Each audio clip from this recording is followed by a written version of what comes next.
Hello, everybody. I'd say I hope you're doing fantastically well, but I presume if you're a Leeds United fan, you are not doing fantastically well at all. Leeds United fall out to a 1-0 defeat. Let's be right, it should have been 4 or 5. Southampton were good on the day. Leeds United making them look like Brazil. And yeah, pretty sour day for Leeds United. I just want to say well done to all you fans who travelled down there. That must have been difficult. Obviously, friend of the channel, Dave Brown, being there. Dave was on my preview last night, and we are talking through it. And 7 hours there, 7 hours back, or you could be from. I know Leeds have a lot of fans in Scandinavia. I know 2 or 3 Swedish fans who went there today as well to see that absolutely diabolical performance. And we're here to break it apart for you guys. So, first of all, what did we see? We saw a few players missing. Rafinha in the stands in Hampshire for some reason. There was a late call for Rafinha. Don't know why he's in the stands. Maybe just send him home for a little bit of rest and recovery at home. I don't know why he's in Hampshire. I don't know whether or not Leeds were testing him, seeing his fitness, all this sort of stuff, but it just seems very, very strange. So Rafinha just in the stands watching the game. Same with Calvin Phillips. Apparently both had late fitness tests, weren't able to play. And I think if we're being realistic, and if you're not completely deluded, you see the fact that Rafinha and Calvin aren't playing, and we're in a bit of trouble, aren't we? Regardless of the Southampton side, because I mean they are the mainstays in this side, and what we've seen with Leeds United this year is when either of those two doesn't perform, Leeds are in they're in trouble, aren't we? And I think we saw that from the start. What I'd still like to say is the front line is still worth a combined, 63 million. Daniel James, Rodrigo, and Jack Harrison in there to not muster up a chance at all in that game. It's just shocking and it's not acceptable. And I'd understand it wholeheartedly if it's a Liverpool or a Man United or a Chelsea. I completely get that. But against a team that started below us at the start of the day, a team that hadn't won a game, a team that was without their talismans as well in Shea Adams and James Ward-Prowse. And guys, that's not the extent of it. Since last season, they've lost Danny Ings, they've lost Danny Ings, they've lost Ryan Bertrand, they've lost Vestergaard, and obviously James Ward-Prowse wasn't there, Shea Adams wasn't there, and Stuart Armstrong, who's massively influential for the Southampton side, was on the bench. That's now on 5 or 6 players just there. And I understand Leeds had these 6 players out, but when you're breaking it down, Robin Koch is not in that starting 11. So that's 5 players. Calvin in that game today doesn't make any influence because the press was so high and he'd have been completely by himself. We've seen it in so many games this season where he's been by himself and been completely overrun. That's no disrespect to Calvin Phillips, but I don't think there'd have been any control in the game today in the midfield. And we saw that. But even with Calvin in there, I think, there's been so many instances of that midfield when he's in there still getting bombarded because there's no assistance for him. And that's exactly how the game planned out today. Then you look at the others. Firpo, I think he'd have been pressed into oblivion with what Southampton were doing continuously throughout the game, whether or not that had been Gineppo, Redmond interchanging.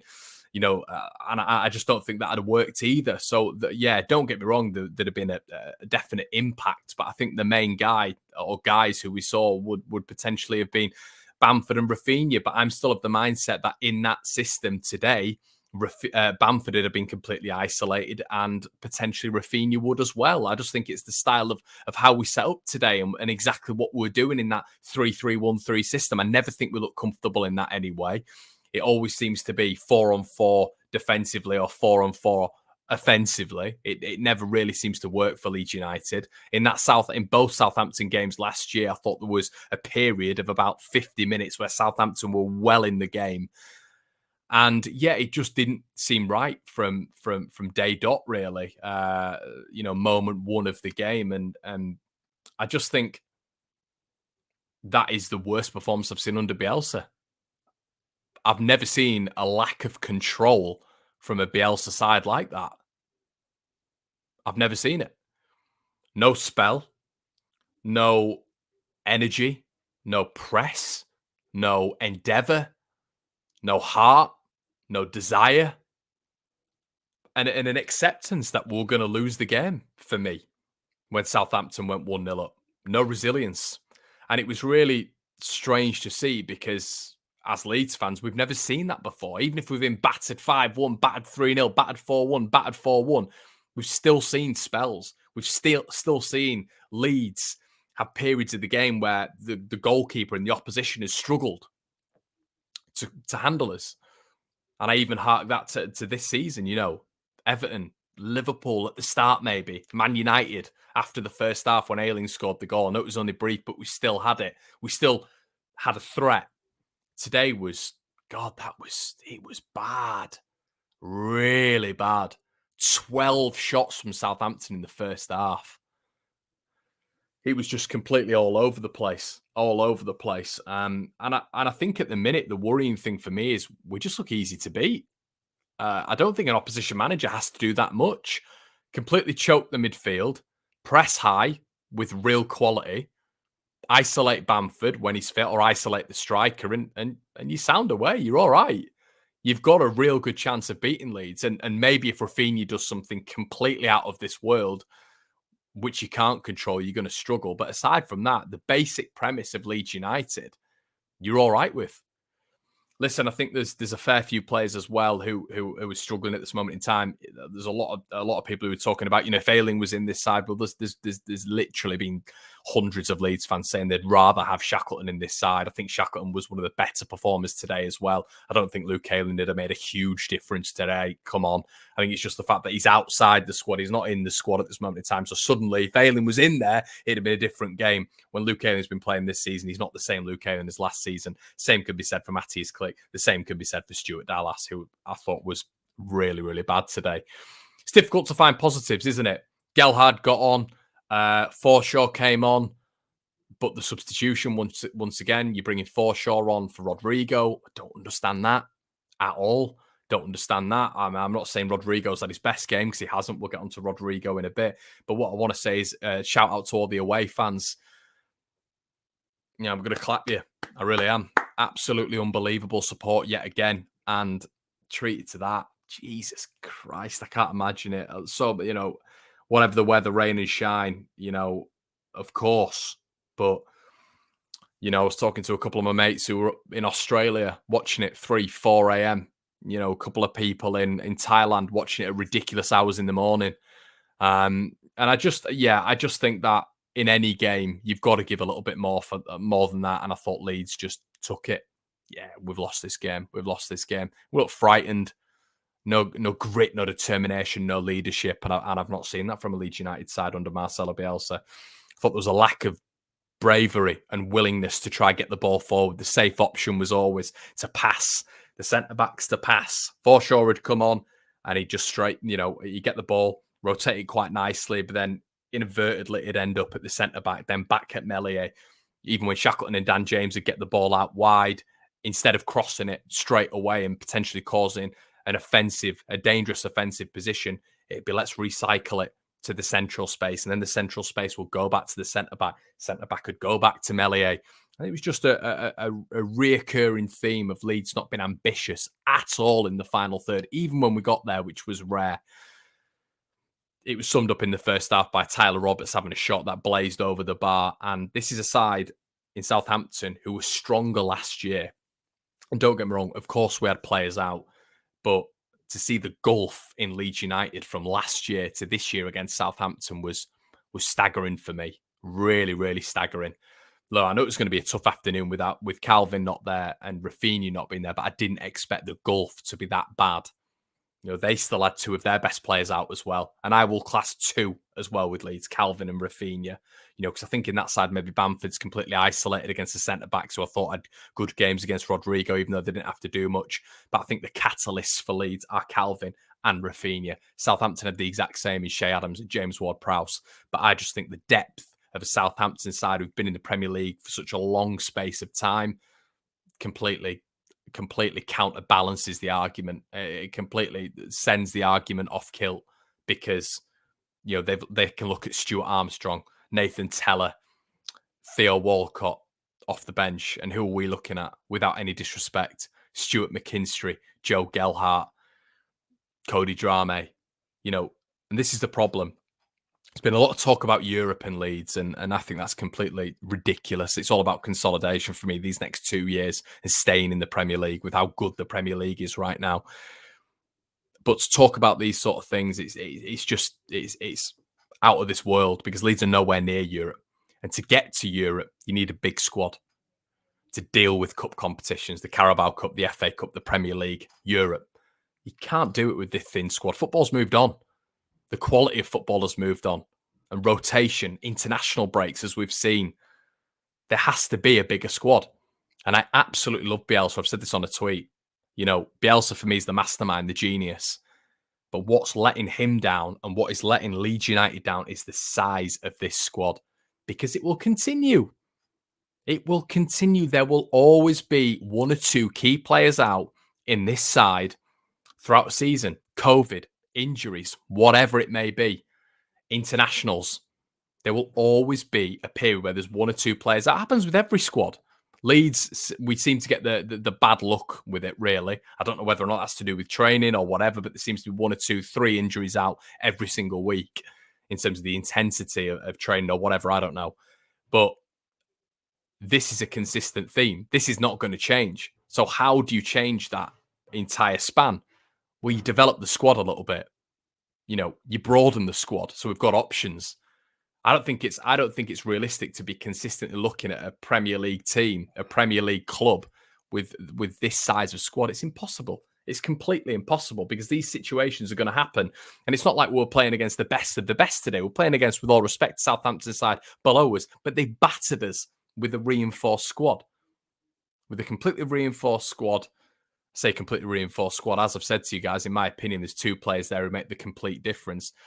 To an extent, I think Rafinha's the X factor, but I think Calvin would have been overawed in that midfield today with their press and their intensity and the lack of support he'd have got from the likes of Dallas, potentially Roberts and Click. But I think Rafinha would have been the difference, but I think he'd have been isolated today. But in general terms, what I'm talking is they're able to still reinforce. Leeds just can't do that. And we maybe could have got away with it in the Championship, but not that many times with the youth. This is it's becoming a big problem for me. Rodrigo and Roberts, I just wanted to touch on these two. Rodrigo, I thought there was a couple of times, once again, where it was a bit easy for Salisa to move out of the defensive line with the ball. Very easy. Look, I understand he's a big, imposing, physical lad, but I thought there was just a lack of endeavour at some points from Rodrigo. I understand it was tough for him, but even just simply holding the ball up, getting the ball, playing it to another man when you've got it in possession. There's just 2 or 3 times where it bounced off him or he kicked it out of play by mistake, obviously. Just poor in terms of your standards. And I always talk about standards on this channel. You know, a lot of people talking about the 6 out as if it's an excuse. Well, okay, but what about having the ball, passing it to your mate who's 5 yards away? What about tracking your men? What about putting effort into the press until the very last minute? You know, what about taking a man on? Why was Southampton able to do all these things with players out for them as well, and Leeds weren't able to do that? Leeds weren't able to uphold those Bielsa standards or the team standards, weren't able to do it at all. Slack, lethargic. And that's the thing, we can talk about this, that, and the other. But if you're just talking about 1 or 2 players making the utmost difference to this side, then you're talking about a championship outfit. Because I understand 1 or 2 players, especially the key players, can make a massive difference to a squad. But we saw in Southampton, they were able to change it up today and completely outplay another side in Leeds United. So yeah, I mean, for me, guys, the biggest problem's the midfield. This hasn't been sorted. We thought it'd be sorted with Conor Gallagher. There could have been a plug there with Lewis O'Brien. We've been speaking about the likes of, different players like Rodrigo de Paul and Matthias Cunha and all these players who would be able to get the ball and actually have some quality with it in the midfield. Keep hold of the ball, string a lovely couple of passes together, reinvent that midfield a little bit. Leeds are so easy to dominate in the midfield. So easy. I'm sure I, as a manager, could manage a Southampton and tell them how to do it to a Leeds side in the middle. It's just so easy. It's not difficult, and you see the patterns every single week. So that's where the problem is. We've not had a creative midfielder in there. for a long time now. We never replaced Samuel Saiz, let's be right, but even just the new breed, we haven't replaced Pablo Hernandez. Conor Gallagher, once again, would have been a perfect replacement there and was very easy to get. And I feel Leeds could have got him if they really wanted to on loan. I don't, in my personal opinion, I don't really know if Leeds were fully sold on him. Yeah, I just can't believe we didn't do anything in the midfield. And I think Leeds have struggled there, moving Dallas here, there, and everywhere when he's out of form. Click, who for me looks like he's never going to get to that level where he was at in the Championship, where it was every single week, where there was the lovely little touches, there was the goals, there was the assists, there was Click being absolutely everywhere. It's sort of 1 in 4, 1 in 5 games in the Premier League. Tyler Roberts, I've just touched on him with him and Rodrigo there. Rodrigo had the opportunity, as I said, to really take the mantle today and prove why, he should be offering Patrick Bamford some competition. But if I'm Patrick Bamford, I'm looking at that and thinking I'm straight back in. No competition there. And he will be. And that's the problem. It is the thinness of the squad. Tyler Roberts, we can talk about his ball carries. We can talk about him coming off the bench. We can talk about him hitting the bar against Watford. The big thing you are judged on as a football player, and I've said this from the start, you get pelters for saying anything about Tyler Roberts with some fans that we have. And everyone's open to an opinion, of course, and that's fair play. But you get pelters and abused when you say anything like this. But I cannot get my head around not having a goal or an assist. I think he's had. I think Brownie said he's had 60 games or something like that. I think he's scored 2 goals and got an assist. It's just not good enough. We're going to start counting semi-assists in football. Is this going to be on the Who Scored websites and the info goal semi-assists? Is it going to start getting to a point where Ilan Meslier is going to be high in goal contributions per year because he was the 5th pass leading to a goal? How far back are we going? I understand he can come on and provide a little bit of composure when it's the 70th minute and Leeds are maybe 1-0 up, or it's 1-1. He can come on and offer a couple of turns. But for goodness sake, I'm not going at him. But you thought today, Tyler, you've got a real opportunity against the side who was 17th. They're hammered in the midfield, just absent, running away from the ball, didn't want the ball. Click didn't want the ball today. Players hiding from the ball. You see it with the throw-in. Leeds get an opportunity on the throw-in. They're all running away from it. Darting here, darting there. Headless chickens with no idea. It's like the first idea is for a Leeds player to just follow your man. And then when you get to that second stage of, oh, God, I've recovered the ball. What now? Panic. Oh, panic. Everything has to be done within an instance. So I'm going to have to kick it as quickly as I can. Kick it to one player. Everything has to be a 1-2. 1-2, move. 1-2, move. Just no composure at all. And that is what Calvin brings. It's the ability on the ball. 1-2, touch swagger, then the pass. But, you look at Newcastle tomorrow. They're up against a wafer-thin Tottenham Hotspur squad. And this is what a wafer-thin Tottenham Hotspur squad who are battered with COVID. And, everything's going to be behind Newcastle tomorrow. And listen, we know Newcastle are going to get out of it because in January they're going to buy 2 or 3 players who can really help the cause. I want Leeds to do that. I want Leeds in January to buy a couple of midfielders and someone who can challenge Patrick Bamford up front, because I don't think we're ever going to get that from Rodrigo. And the midfield is just barren. And you can't do it in the Premier League. You can't do it in the Premier League. Listen, we outscored teams last season. That's the nooks and crannies of it. We were clinical, absolutely clinical. We're nowhere near on that level this year, and that's backed up by so many stats you wouldn't believe. So what have we got to do? We've got to sort the problems instead of hiding from the problems, and that is the midfield. So Newcastle could move out tomorrow. So there's still fans going, there's 8 games in and saying, we're 8 games in, everyone needs to calm down, this, that, and the other. I understand that, and you're right, you are. 30 games left. But when we get to 10 games, is that a measure? Because that's what everybody always says. 10 games, then you can see how you are, how you're looking. Okay? So, obviously, with where we're at right now, we've got Wolves next, which is going to be a really tricky game. Then we've got Norwich. So then do we look at it? I don't really know what the yardstick is. I don't really know what the measure is. Is it 15 games? Is it 20 games? I feel like all this sort of stuff is just to fit certain people's agenda. And when you look at the nooks and crannies of it, the realism of it, we're 8 games in. And at this moment in time, we're in a relegation dogfight right now. We are, and that's the nooks and crannies of it. Look at the position we're in with 17th. So we need to start picking up points soon. I always said you 11 points in 10 games, and that's normally a good yardstick, a good measure.